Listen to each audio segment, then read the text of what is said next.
ना कोई राह आसान चाहिए, ना ही हमें कोई पहचान चाहिए। एक ही चीज मांगते हैं भगवान से, बस हमें अपनों के चेहरों पर प्यारी सी मुस्कान चाहिए। राम राम सा। मैं नूतन सरावगी और मैं नेहा अग्रवाल। आपनो पसंदीदा प्रोग्राम राम राम सा में सबको तहे दिल से स्वागत करा हाँ। आप लोग ये कार्यक्रम राम राम सा नारायणी FM 103.8 मेगाहर्ट्ज पर प्रसारित हुआ है। एक साथ ही साथ फेसबुक की एक ऑफिशियल फेसबुक आईडी है, पेपर जाकर भी आप इस प्रोग्राम में देख सका हाँ। नारायणी FM को एक ऑफिशियल वेबसाइट है www.radionarayani.org.lp पर भी आप जाकर ये कार्यक्रम को आनंद उठा सका है। सीजन 2 से रेस खबर पर जो यूट्यूब की ही एक चैनल है, पिमा जाकर के भी आप इस प्रोग्राम को आनंद उठा सका है। अपना कार्यक्रम राम राम सा का स्पॉन्सर्स है जगदम्बा सीमेंट, सर्वोत्तम स्टील और नेपाल मेट्रोसिटी वियोधा हॉस्पिटल। नेहा, अभी कुछ दिनों से आप लोग एक टॉपिक में बहुत उलझ रखे हैं और आपने रह कर इस बारे में अपनी चर्चा भी होती रहा है, कभी आप अभी इसमें बहस भी कर लिया करा ना। तो मन लगा कि आज को जो शो है इस बहस को ही एक रिजल्ट हो सका कि तो आज को जो अपना टॉपिक है वो है कि जॉइंट फैमिली और सिंगल फैमिली। हालांकि बोला ना कि जिया एक जो कुम्हार हुआ मट्टी का जब बर्तन बना हुआ तो भी मट्टी का बर्तन की एक्चुअली की कीमत है, आपा लगा कि बस पानी डाल दिया मटको है, बट वो कुम्हार बहुत अच्छे से जानना है कि भी मटका ना घड़ना में बनाना में जब कितनो समय लागो और बिकी अंदर में क्या इन्वॉल्वमेंट रही। तो भाई सेम चीज होगा एक परिवार में बनाना में, जी आप एक शाखा का रूप में एक कहो ना कि भाई आप तो अपना बड़ा की फुलवाड़ी हाँ। तो जो एक बड़ा था अपना, जो एक गार्डनर का रूप में इस फुलवाड़ी ने खिलाया, वही लोग जानना है कि इस परिवार की के महत्व है। और जब एक ही गार्डन में या एक ही बगीचा में अगर सब कुछ खिला खला नजर आवा तो नो डाउट जैक माली बहुत खुश हुआ आपकी फुलवारी में देखकर कि हाँ कितना अच्छा फूल हो गया है। तो वही जो हमें बड़ा हुआ बिना की भी एक खुशी होगा कि हाँ मेरी जो खिलाई हुई फुलवारी है बहुत अच्छी खिल रही है। लेकिन आज के दिन में आप देख रहे हैं कि बहुत न्यूक्लियर फैमिलीज होती जा रही है। देख समय एक ऐसी चीज है ना जो कि बहुत सारी चीज़ें ना बहुत सारी लॉजिक में चेंज भी करते हैं। समय बहुत इम्पोर्टेंट रोल प्ले कर रहा है। और दूसरी बात की ना कि न्यूक्लियर फैमिली और जॉइंट फैमिली यह एक इसी टॉपिक है ना, कोई इसी टॉपिक वाला जी का आप अलग ही प्रोज है, अलग ही कॉन्स है। हाँ, बिना पे निष्कर्ष को निकाल सका कि जी अच्छी है खराब है। हाँ, तो मुझे लगा कि इसी टॉपिक पर बहुत ही ज्यादा डिबेटेबल टॉपिक है। हाँ, तो इसी टॉपिक पर और ज्यादा आप बात कर सकेंगे। जो आज अपना गेस्ट है नेहा अग्रवाल और नीरज अग्रवाल जी, तो अब आप डायरेक्ट अपना गेस्ट की तरफ चलना और बिना से बात करा। नीरज जी और नेहा जी, हमारे शो राम राम सा में आप दोनों को बहुत स्वागत है। राम राम। तो नेहा जी 15 ईयर से थे एजुकेशन सेक्टर पर एकदम कंटिन्यूसली काम कर रहे हो। इसके अलावा भी बहुत कुछ सुन रहे हैं, तो मैं चाहूँगा कि हमारी ऑडियंस में थी ही आपकी इंट्रोडक्शन दो।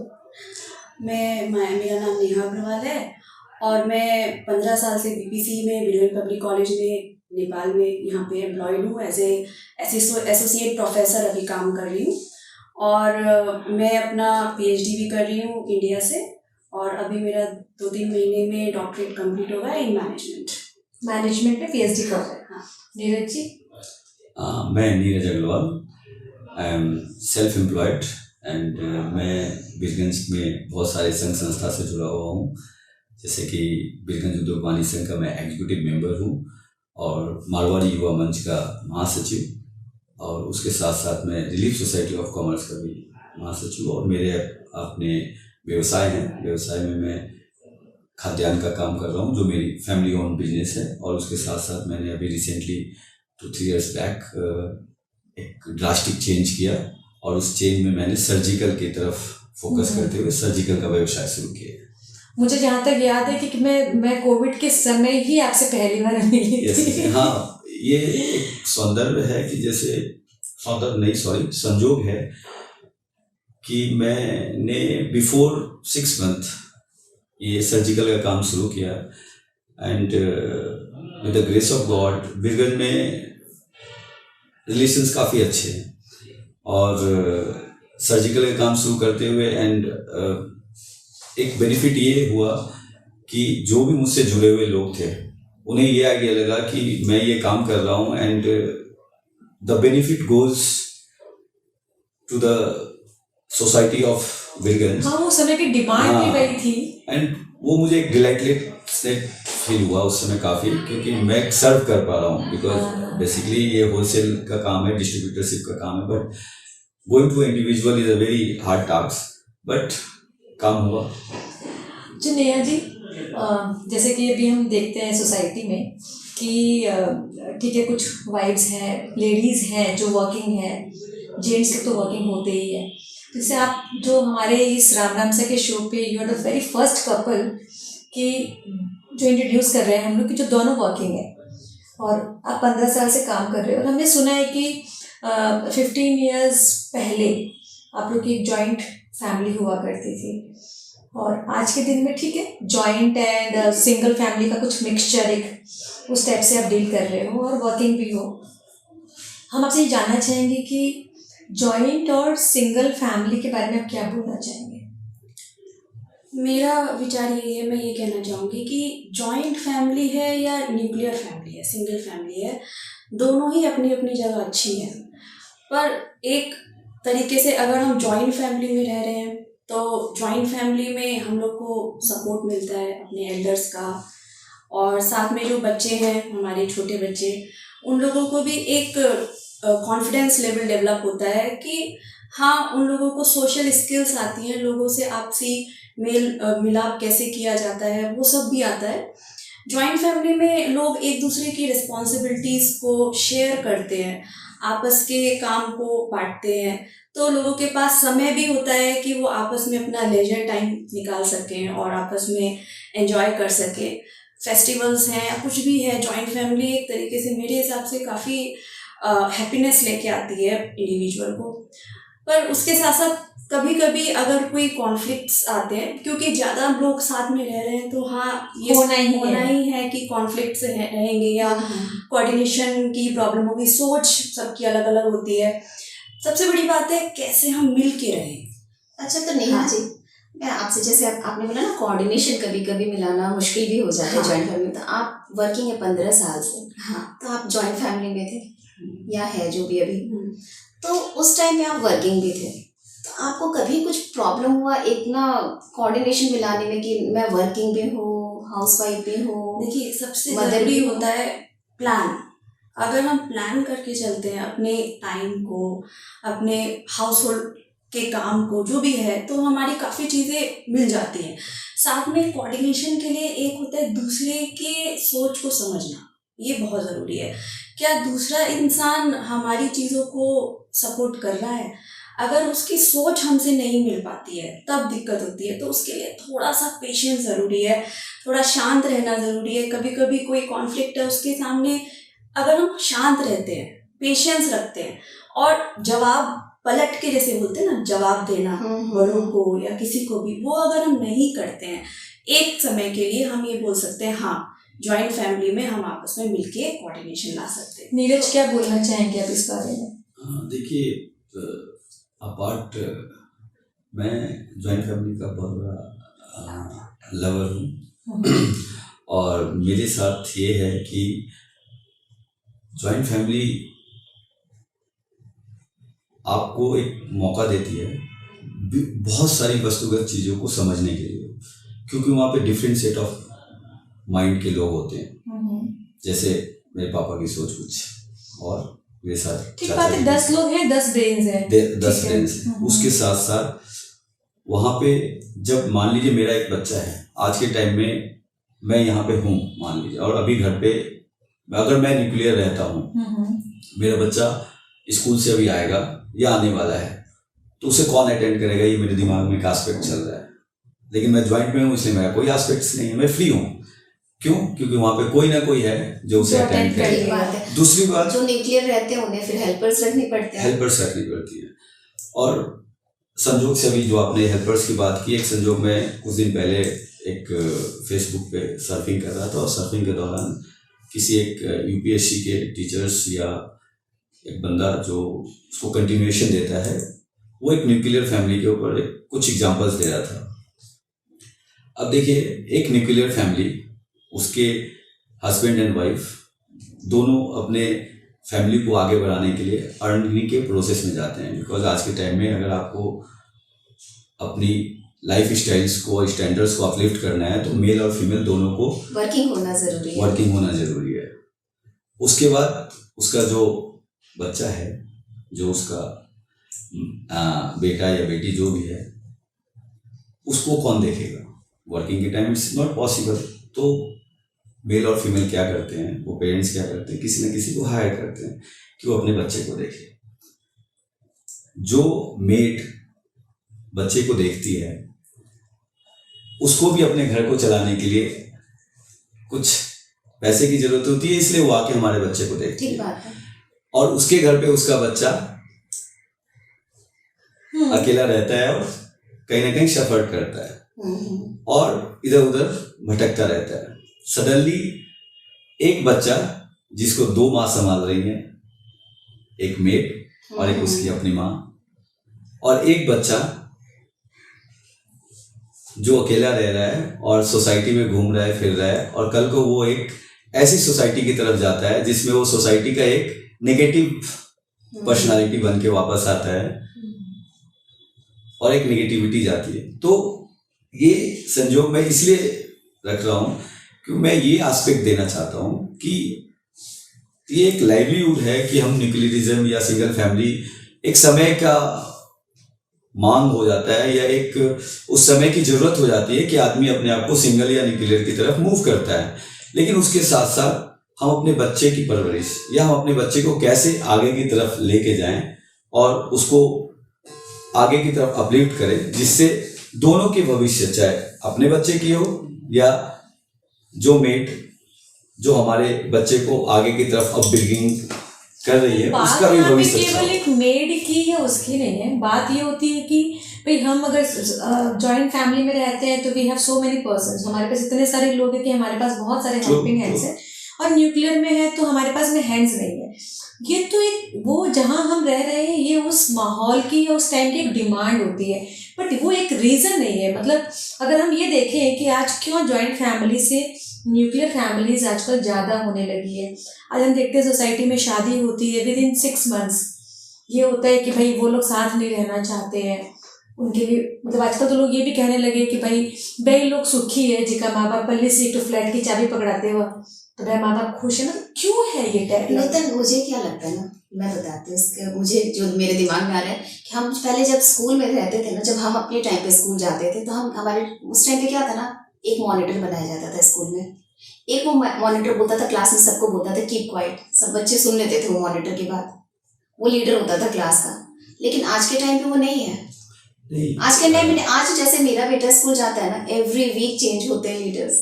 एवरी वीक एक मॉनिटर होता है, सेकंड वीक दूसरा मॉनिटर होता है, थर्ड वीक दूसरा मॉनिटर होता है, मतलब लीडर चेंज होता जाता है। तो वैसे ही जॉइंट फैमिली में वो कब चलती थी हमारे टाइम पे, उस टाइम पे जॉइंट फैमिली में एक लीडर होता था, वो सारे मेंबर्स के लिए डिसीजन लेता था। नेहा जी, तो सब उनकी बात सुनते भी थे। बहुत ही सही बात आप नेहा जी कह रही हैं। मैं इसी बात को जोड़ना चाहूँगा। देखिए, चेंज ऑफ कॉन्सेप्ट होता है, किसी चीज़ की चेंजिंग बहुत ज़रूरी है। पहले के टाइम में जैसे आपने कहा, एक डिसीजन मेकर होता था जो HOD of family, head of department होता था। लेकिन आज का संयोग एक चेंजेज है, क्योंकि समय सापेक्ष, जैसे जैसे आपके घर में नया क्या आता है, एक ज्वाइंट फैमिली में नया या न्यूक्लियर फैमिली में नया क्या आता है, एक नई बहू आती है, female part who is coming to the family. इससे ज़्यादा चेंजेस ज्वाइंट फैमिली में या किसी फैमिली में नहीं होते। और वो एस्पेक्ट पहले क्या था, एजुकेशन का लेवल क्या था, आज के टाइम में एजुकेशन का लेवल का अपलिफ्टमेंट क्या है। Every single either he is a male और she is a female. Education का लेवल बढ़ता जा रहा है और जो भी एजुकेटेड पर्सन है वो अपने आप को एक प्रोफेशनली एक हाइट लेते हुए अपने सोसाइटी में देखना चाहता है। बिकॉज जब मैंने एक अच्छी एजुकेशन एडप्ट की है तो उसके साथ साथ मेरा एक आउटपुट होना पड़ा। उसका आउटपुट पहले क्या था, इस चीजों की जो एस्पेक्ट थी ज्वाइंट फैमिली में नहीं दिखती थी, इसलिए कोऑर्डिनेशन का रोल बहुत ही अच्छा होता था। आज के टाइम में ज्वाइंट फैमिली में 2 न्यू पार्टनर का जब इनटेक होता है और उनकी एजुकेशन लाइनअप बहुत अच्छी है, उनका स्किल्स बहुत अच्छा है, तो वो क्या चाहती हैं कि मुझे भी थोड़ा स्पेस मिले, या मैं बिजनेस देखूं, या मैं जॉब करूं, या मैं कोई भी सेक्टर में जाके अपना टाइम को इन्वॉल्व तो करूं। नीरज- उस टाइम के इन्वॉल्वमेंट को फैमिली वाले कितना सपोर्ट करते हैं, कितना कोऑर्डिनेट दिस इज करते the point, this this is the तो पॉइंट। जैसे आपने बोला ना फैमिली को कितना सपोर्ट करते हैं, तो यही सवाल मेरा दूसरा है जी जी कि जी ना जब नेहा जी आई थी शादी करके, जी जी तो आज से 15 साल पहले इतना कॉमन नहीं था कि एक ना बहू आए और वो हमारे मारवाड़ी में वो भी स्पेशली मारवाड़ी कि ना बहू आए और वो काम करने चली जाए, बहुत ही अनयूजुअल था। तो आपने कैसे मनाया अपने घर वालों को? देखिए मैं ये चाहता या हूँ फिर आप या फिर नीरज जी से मतलब ये मनाना पड़ा, या वो मतलब ये था कि अंडरस्टूड था, एक्सेप्टेबल था, या फिर नीरज जी को भी आपको मनाना पड़ा? हाँ, वही। देखिए, इसका जवाब मुझसे बेटर नेहा देगी, वही इसीलिए because she was the new to my family yes and उसको क्या सपोर्ट मिला और कैसे मतलब उसने इस रोल को प्ले किया, ये बताएंगे तो ज्यादा बेहतर देखिए, रहेगा। सबसे पहले तो जब मैं शादी होकर आई तो उस समय पे मैंने जॉब आते ही ज्वाइन नहीं किया। दूसरी बात, मैंने 1 साल पहले अपनी फैमिली के साथ स्पेंड बिताया, उन लोगों को समझा, उन लोगों ने मुझे समझा। फिर उसके बाद मैंने हर जगह जो भी मेरे एल्डर्स थे उनको रेस्पेक्ट किया। कभी भी मैंने उन लोगों की डिसरेस्पेक्ट नहीं की। हाँ, मैं एजुकेटेड हूँ तो मुझे इंडिपेंडेंसी चाहिए, क्योंकि मेरा बैकग्राउंड भी जॉइंट फैमिली ही था। मेरा अपना जो बाय बर्थ भी मैं जॉइंट फैमिली से ही आई थी, तो मेरे को बहुत अच्छा लगता था और मैं चाहती थी कि ठीक है मेरी फैमिली ऐसी ही है। पर आगे आगे जैसे जैसे अपॉर्चुनिटी दिखी, उन लोगों ने जब मुझे पूरा जान लिया कि हाँ शी इज़ द वन, कि वो मुझे हम लोग को रेस्पेक्ट करेगी, तो हाँ, बिना बोले जब बस मैंने एक बार अपनी ग्रैंड मदर से मदर इन लॉ से बोला कि मैं ये करना चाहती हूँ, हाँ बेटा कर जाओ कर, ठीक है। यहाँ पे समझाने हाँ, बनाने वाली कोई सिचुएशन ही नहीं आई। वो लोग रेडी थे क्योंकि वो लोग मुझे पूरी तरह से एक्सेप्ट कर चुके थे और मैं उन लोगों को एक्सेप्ट कर चुकी थी। तो एक तरीके से मेरा एनवायरनमेंट तो एकदम अलग था, क्योंकि यहाँ की जो फैमिली का बैकग्राउंड था वो थोड़ा सा, मैं बोलूँगी मेरे फादर मदर जैसे हैं, डॉक्टर हैं, प्रोफेशनल्स हैं शुरू से, और यहाँ पे ऐसा सिनेरियो नहीं था, बिजनेस फैमिली थी। लेकिन स्टिल मतलब हम लोग का कोऑर्डिनेशन अच्छा बना। तो मुझे लगा कि उसके लिए बहुत ज़रूरी है कम्युनिकेशन, कोऑर्डिनेशन, पेशेंस और सेक्रीफाइस, कॉम्प्रोमाइज कुछ लेवल तक। जो इनिशियली कोई भी आ रहा है घर के अंदर नया, तो उसको मेंबर्स के साथ करना जरूरी है। लेकिन नेहा जी, आप सैक्रिफाइस और कॉम्प्रोमाइज करके कितने टाइम तक आप नहीं, खुश रह सकते हो? यही एक बात है। सेक्रीफाइस का मतलब ये नहीं कि हर जगह सेक्रीफाइस अगर मैंने किया तो उन लोगों ने भी किया। सबसे बड़ी बात ये है, क्योंकि मैंने अगर कुछ चीज़ों को अपने उन लोगों के लिए छोड़ा, जैसे बोलते मेरे ड्रेसिंग, मैंने उन लोगों का ड्रेसिंग अडैप्ट किया, जैसे उन्होंने मुझे बोला मैंने उस हिसाब से ड्रेसिंग किया। अब उन्होंने भी समझा कि हाँ ये इतनी हॉस्टल में पढ़ी, ऐसे आई और हम लोग के हिसाब से ढल गई जैसा हमने सोचा, तो फिर वो लोग ने भी मेरे सैक्रिफाइस करना शुरू किया, मैनेज की और उन्होंने मुझे भी रेस्पेक्ट दी। तो मुझे लगता है दोनों साइड से चीज़ें चलती हैं। कोई एक अगर शुरुआत करे ना सैक्रिफाइस करने की, तो दोनों तरफ से, दूसरी तरफ से धीरे धीरे म्यूचुअल अंडरस्टैंडिंग। मेरा ड्रेसअप भी उन्होंने एक्सेप्ट किया जैसा मैंने सोचा कि हाँ, क्योंकि वो रेस्पेक्ट थी मेरी तरफ से, तो मुझे लगा ये जो खुद से अर्न करने पे ही मिलती है, राइट? हाँ, रेस्पेक्ट तो अपने से ही चाहिए। और मुझे लगता है कि एल्डर्स की रेस्पेक्ट करना सबसे हमारी कल्चर का एक बहुत बड़ा पार्ट है, तो वो होना चाहिए। तो वो मेरे हिसाब से अब आज का ट्रेंड बदल रहा है। मेरे हिसाब से डिसीजन मेकर का जो एक पॉइंट आया था, वो डिसीजन मेकर में भी हम चाहते हैं कि अब जो बच्चे हैं, जो जनरेशन है, वो डिसीजन मेकर होना चाहिए। तो उसके लिए इम्पोज नहीं होना चाहिए कुछ भी, दैट इज रिक्वायर्ड, वो मैं चाहती हूँ। इसके आज का बच्चा इतना स्मार्ट है कि उनके ऊपर भी डिसीजन छोड़ सकते हैं, नहीं, उनको सिखाना चाहिए बचपन से कि इंडिपेंडेंट डिसीजन कैसे लेना चाहिए। उसके लिए न्यूक्लियर भी होना कोई बुरी बात नहीं है। ये एस्पेक्ट क्या है, जैसे एक जॉइंट फैमिली में, अभी नेहा जी थोड़ी देर पहले ये कह रही थी कि जॉइंट फैमिली में एक HOD होता है and he is the one who is taking the decision. मान लीजिए मैं अपने जॉइंट फैमिली में चौथे ओहदे पे हूँ, मतलब मेरा नंबर 4th पे आता है, तो मुझे अगर कोई चीज़ सोचना है तो मैं उस चीज़ का डिसीजन लेने के लिए मुझे अपने 3, 2, 1 स्टेप पे जाके सोच के उनसे कंसल्ट करके करना पड़ेगा। तो कहीं ना कहीं मेरी जो डिसीजन मेकिंग की पावर है वो कम हो जाती है। न्यूक्लियर फैमिली में क्या है, आप, आपकी वाइफ, आपके बच्चे, and there any how you have to take the decision, either your partner have to take the decision. तो डिसीजन मेकिंग के स्किल्स का अपलिफ्टमेंट और उसके एक यूनिफाइड के लिए कहीं ना कहीं न्यूक्लियर फैमिली को आप हम कह सकते हैं कि इट्स गुड। जैसे कि नेहा भी तुमने बोला ना कि तुम्हारे टाइम पे ऐसा होता था, मीन्स हमारे टाइम में ऐसा होता था कि क्लास का एक मॉनिटर होता था, that was like joint family. आज के समय में जो हम वीकली मॉनिटर्स चेंज करते हैं ना, इसका मतलब होता है कि सोसाइटी में लीडर्स क्रिएट करना, ना कि फॉलोवर्स। जॉइंट फैमिली में फॉलोवर्स ज्यादा हुआ करते थे, हाँ में हाँ, ना में ना। यस ये चीज़ हुआ था। एग्जैक्टली मतलब जी, मैं उस समय थोड़ा डाइवर्ट हो गया, मुझे लग रहा है। मैं ये कह, पहले क्या होता था, चेंज ऑफ लीडरशिप होता था।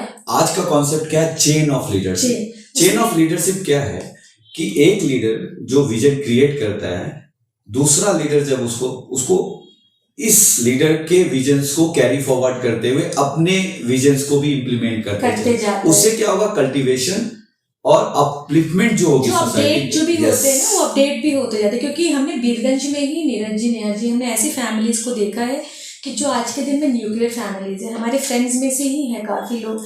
जनरली ऐसा होता है कि हम बैठे रहते हैं, कभी पार्टीज में होते हैं, कभी ऐसे भी बैठे रहते हैं, बट मतलब एक टाइमिंग होता है कि आपका 8:30 से 9 बजे का जो टाइम है, वो अपने फादर से बात करके दिन भर का जो भी एक रूटीन होता है वो अपने फादर से डिस्कस करना, नेक्स्ट डे हमें क्या करना है उनसे डिस्कस करना, गाइडलाइन लेना। तो मतलब न्यूक्लियर हो जाने का मतलब कहीं भी ये नहीं है कि हम अपने जो जड़ों से हम कट रहे हैं, हाँ, या हमने कुछ दीवारें खड़ी की हैं अपने रिलेशंस में। अच्छा नेहा जी, जैसे हम लोग काफ़ी सुनते हैं कि जो कुछ बड़े लोग हैं, तो जैसे कुछ रिचुअल्स होते हैं, कुछ त्योहार होते हैं, जैसे हम लोगों में धूप मारना, पूजा करना, लाइक हमारे संस्कारों में आता है। तो जैसे अगर आप सिंगल फैमिली में हो, आपका जॉब भी है, तो क्या आप इन रिचुअल्स को, इन सब चीज़ों को क्या आप करते हो? हाँ, रूट्स को तो कभी छोड़ना ही नहीं चाहिए। आप कर रहे हैं? मैं तो कर रही हूँ, और मुझे लगता है कि हर इंसान को, हर लेडीज को करना भी चाहिए, क्योंकि वो ज़रूरी है। वैल्यूज को हम लोग को कैरी करने के लिए ज़रूरी, बच्चों को भी तो सिखाना है एक्चुअली कि क्या हमारे का संस्कार है, तो उसके लिए तो हम लोग को ये सब, क्योंकि हमारी रिस्पॉन्सिबिलिटी सिर्फ इस जनरेशन तक नहीं है, हमारी रिस्पॉन्सिबिलिटी नेक्स्ट जनरेशन को रेडी करने के लिए है, तो वो तो जरूरी है। देखिए, इसमें इसको ऐसे कहा जाए, कहीं ना कहीं हमें अपने कल्चर, अपने ट्रेडिशंस को अपलिफ्ट करना चाहिए, चाहे वो हम ज्वाइंट में रहें या न्यूक्लियर में रहें। ज्वाइंट में ईजी ये होता है कि हम उसको देखते आते हैं और सीख लेते हैं। हाँ। मैं आपको एक छोटी सी बात बताऊं, मैं सूर्य को जल देता हूँ सुबह सुबह और एवरी डे देता हूँ। तो सडनली संडे का दिन था और मैं तुलसी के पौधे में जल दे रहा था। मेरी दादी ने मुझे कहा, अरे नहीं, संडे को और ट्यूसडे को तुलसी में जल नहीं दिया जाता है। एंड सी लाइक, मैंने उस समय उनसे कुछ नहीं पूछा, लेकिन बाद में जैसे दादी माँ एक स्टोरी सुनाती है और काफी स्टोरी उनके पास होती है, तो मैंने उनसे पूछा, दादी मैं तो इतने सालों से दे रहा हूँ। आपने कहा, यार मैंने कभी ध्यान नहीं दिया, नहीं तो ये स्टोरी है इसके पीछे, नहीं दे। तो देखो क्या है, एक चीज जो मैं एवरीडे कर रहा हूँ, हाँ, और एक बेसिक चीज जो मुझे नहीं पता है, एंड सी करेक्टेड इट। तो क्या होता है, एक ट्रेडिशन, एक कल्चर को अपलिफ्ट करना से क्या होता है, अपना जो एक सिस्टम है या अपना एक क्या बोलते हैं उसको, मारवाड़ी का एक जो है, वो भी तो आगे हमारे बच्चे सीखेंगे और उस चीज को कैरी फॉरवर्ड करेंगे, और गर्व से हम ये तो कह पाएंगे, यार हम मारवाड़ी हैं, हम मारवाड़ी हैं और ये हमारे संस्कार, ये हमारे संस्कार है। बिल्कुल। तो मैं इस बारे में मैं आप दोनों से जरूर एक राय जानना चाहूंगी। जैसे हमारे बड़े बोलेंगे, ठीक है आप पकड़ा जितना कर लो, आपने बात तो कौन करने वाला है ना। जैसे आजकल कुछ भी चीजें होती है तो भाई धीरे धीरे कम कर लो, अब ये लोग तो आगे वाली जनरेशन तो कोई निहाल करने वाले को नहीं। मतलब इस बारे में आप लोग क्या बोलना चाहेंगे? सब टाइम पे डिपेंड करता है, आप किस चीज़ को कितना समय दे सकते हैं, आपके लिए क्या ज़्यादा इम्पोर्टेंट है। सबसे ज़्यादा अगर आपके लिए आपकी जॉब इम्पोर्टेंट है, उसके साथ अगर आप मैनेज कर पा रहे हैं चीज़ों को, तो वो चीज़ करना कभी भी छोड़ना ही नहीं, मन से कभी नहीं छोड़ना चाहिए। समय मिले जितना, उस चीज़ को हमें आगे ले। एक्चुअली इस चीज़ में मैं जोड़ना चाहूँगा, ये बातें क्यों आती हैं। पहले क्या होता था कि आदमी के पास, मतलब फैमिली में बहुत सारी स्पेयर टाइम होते थे, समय होते थे। तो वो जो पूजा का या कोई भी एक फंक्शन का जो टाइमिंग्स होता था, वो उसे बड़े विस्तृत रूप से और ग्रैंड करते बहुत रेयर ओकेजन मिलते थे सेलिब्रेट करने के लिए बहुत रेयर सारे लोग इकट्ठे हुआ करते थे उस टाइप से। और आज के टाइम में क्या है, एक लेडीज, एक फीमेल पार्ट जो जॉब करती हैं, उनका टाइमिंग 10 to 6 है, तो वो अपने जॉब को भी प्रायोरिटी देती है, और उसके साथ साथ उनको जो रिचुअल्स फॉलो करने हैं वो बिफोर 10 मैं कैसे मैनेज करूं कि मैं अपने टाइम को भी, मतलब अपने वर्क को भी टाइम पे पंचुअलिटी वहां जाके पहुंचूं, तो उस चीजों को वहां मैनेज करते हैं। इसलिए कभी कभी क्या होता है, कुछ मतलब हमारे जो एल्डर्स हैं उनको ये लगता है यार वो पूजा तो कर रही है लेकिन भी ध्यान पूजा में तो नहीं, ये जस्ट एक कम्युनिकेशन गैप है। लेकिन उनको भी ये चीज लगता है, एक्सेप्ट कर रहे हैं और कर भी रहे हैं, और करना भी चाहिए, क्योंकि जितनी भी आज के टाइम में बच्चे, या आज आप हम लोग यहाँ पे 3 फैमिली बैठे हुए हैं, एक बात अगर हम लोग ये देखें, हम लोग अपने सबका अपना अपना एक फैमिली ओन बिजनेस है, लेकिन उसके साथ साथ she is working in college and from last 15 years I am proud of that. उसी तरह आपको भी ये चीज अच्छा लगता है कि आपके बच्चे को एक अच्छा एजुकेशन देना है, चाहे वो लड़का हो या लड़की हो। इवन मी फील कि मेरा बेटा एक अच्छा एजुकेशन बने, क्या बेस्ट से बेस्ट हम कर सकते हैं उनके लिए। फिर अगर वो उस एजुकेशन को आगे कैरी फॉरवर्ड अपने प्रोफेशनलिज्म में, लड़का हो या लड़की नहीं करेगा, तो आज अपने ऊपर हम लोग लेके सोचे, मेरी बेटी है, मैं उसको एक मास्टर्स इन बिजनेस मैनेजमेंट करवाता हूँ एंड फिर उसकी मैरिज कर देता हूँ, और उसके ससुराल वाले उसको इस चीज में लगा देते हैं कि नहीं टू बी अ प्योर। मैं ये चाहता हूँ, ठीक है, मैं अपनी बेटी को हमेशा ये कहूंगा, अच्छी हाउसवाइफ भी बनो, उसके साथ साथ वो देखो अच्छे, वो हमारे संस्कार है, ये हमारे संस्कार है। आज हम जहाँ पे इक्वालिटी की बात करते हैं, तो आज मेरे भी 2 daughters हैं, मतलब दोनों पढ़ रहे हैं, मतलब चाहे वो एकेडमिक हो या कुछ भी हो, लेकिन हम जब उन्हें कुछ भी टीच करते हैं, हम यही बोलते हैं कि बेटा ये कभी मत भूलना कि तुम एक फीमेल भी हो। ट्रू 100%। हमें इक्वालिटी में रात को 12 बजे घूमना का मतलब इक्वालिटी नहीं होता है। कुछ चीजें हैं जो हमारे लिए डोंट्स हैं, उनको दिमाग में रखते हुए ही अगर हम आगे बढ़ते हैं, तो ये तो एक संस्कार होता है कि एक लेडी कितना भी पढ़ ले, घर उसे संभालना ही होता है।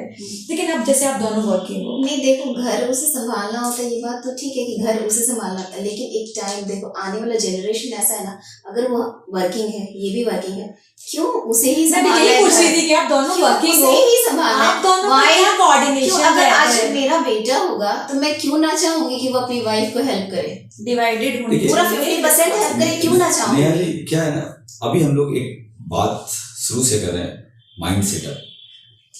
देखिए ये एक बात आ रही है कि देखिए एक मेरे जहन में या नहीं, किसी के भी एक दिमाग में एक माइंड सेटअप होता है कि उसकी पार्टनर है, she will carry forward it. लेकिन इसका मतलब ये नहीं है कि आज के जनरेशन में भी मेल उसको हेल्प नहीं कर रहे हैं।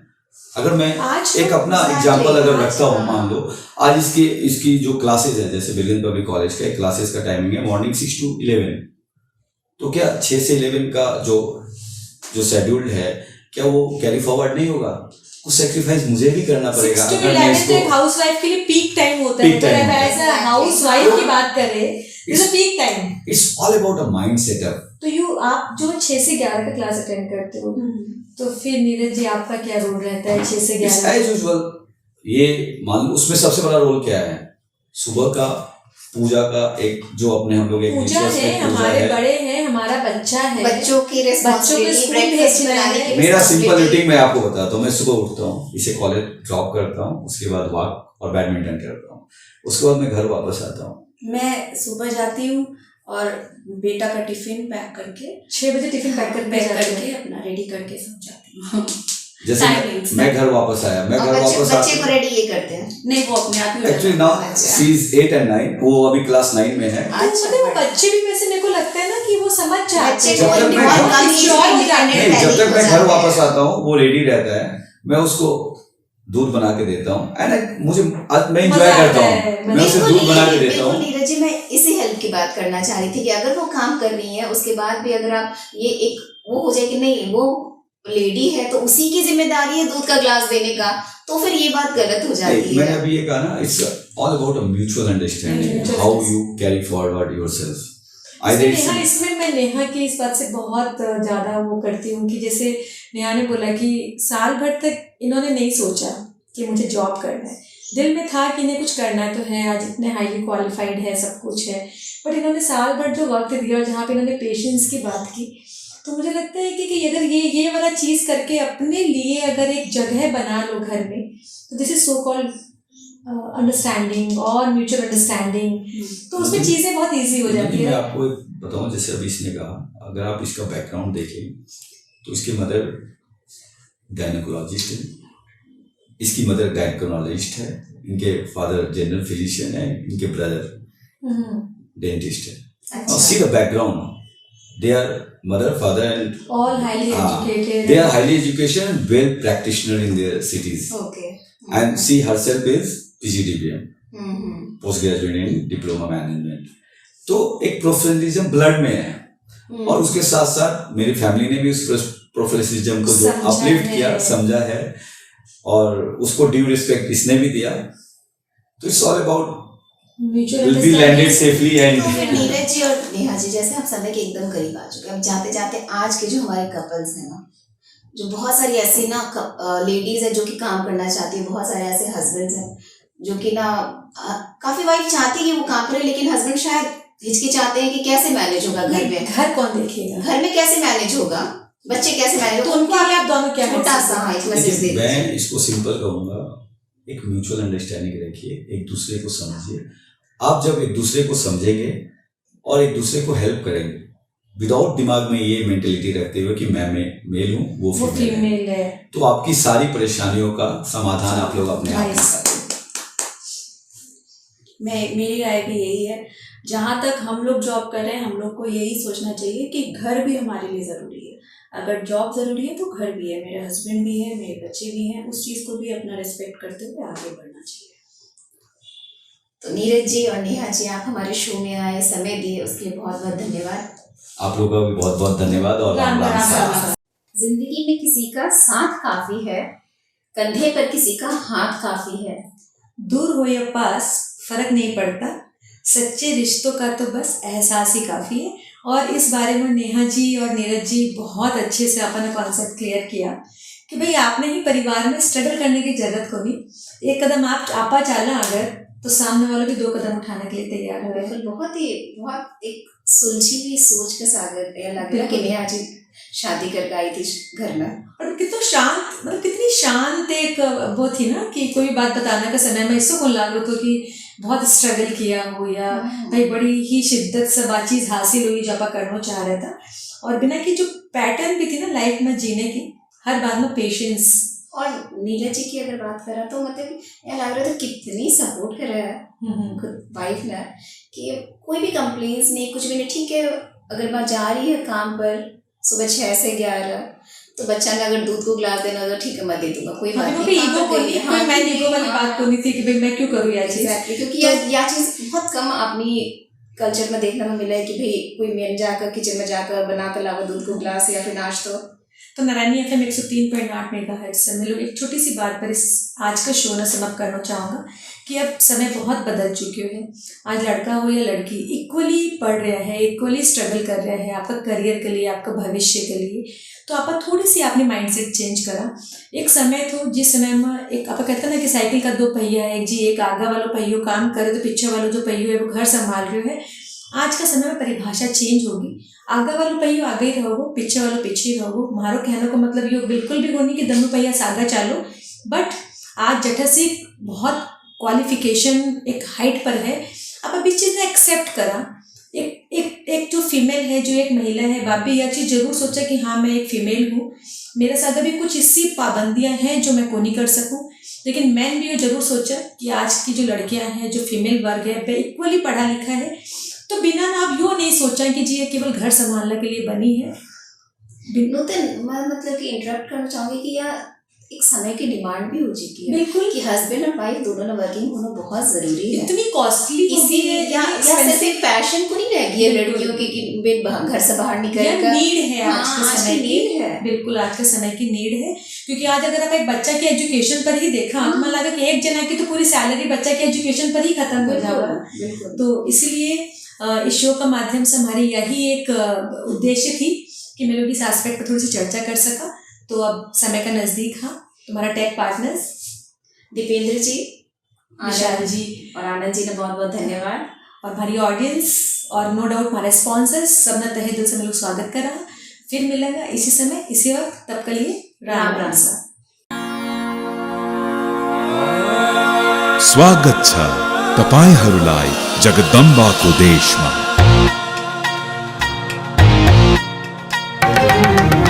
विशाल हिमालयको देश मेरो, ज्योतिको दीप बल्दा लाग्छ राम्रो। उत्साह छ, उमङ्ग छ, विकास छ, उन्नति छ, प्रगति छ मेरो आफ्नै देशको। भाग्यमा नभए मेहनतमा विश्वास गर्छौँ हामी। देशलाई बनाउन र चिनाउन गर्दैनौ केही कमी। मेरो देश मेरो जगदम्बा, मेरो देश मेरो जगदम्बा। यही नै त हो जगदम्बाको देश, मेरो जगदम्बा सिमेन्ट। डरो भई उभिनु मात्रै असली मजबुती होइन, चाहिन्छ क्षमता, बाहिरी शक्ति अनुरूप लचकता अपनाई डटिरहने। अनि मजबुती अतुलनीय पकड शक्तिको। यही नै हो सर्वोत्तम मजबुती। सर्वोत्तम सुपर ग्रिपमा छ अन्य फलामे छडभन्दा 60% बढी पकड शक्ति। सर्वोत्तम लचकता, प्युरिटी र मजबुती, जसले बन्छ सर्वोत्तम निर्माण, सर्वोत्तम स्टिल।